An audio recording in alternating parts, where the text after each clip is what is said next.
Welcome to the Windows Club. If you wish to change Windows lock screen timeout period, then either read through this article on the Windows Club or simply watch this video. I'll guide you through the resolution. First of all, we would have to open the Registry Editor. So press the Windows key and the R button to open the Run window. Type the command regedit and hit enter to open the Registry Editor window. Now go to HKey local machine, system, current controller set, control, power settings, and then the keys mentioned in the path on this article here. After you reach this path, go to the right pane. You'll find an entry named attributes. Double click on it and change the value of the value data to 2.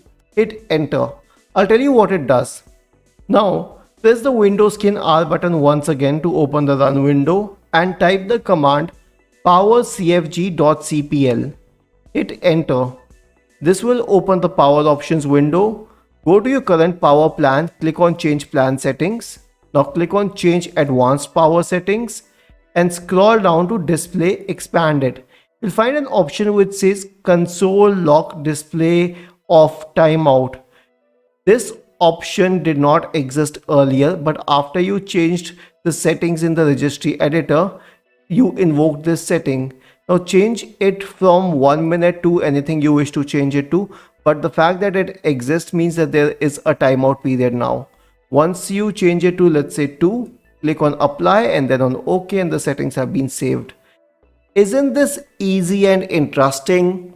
If you have any doubts, please go to the original article on the Windows Club, scroll down to the comment section and write your query.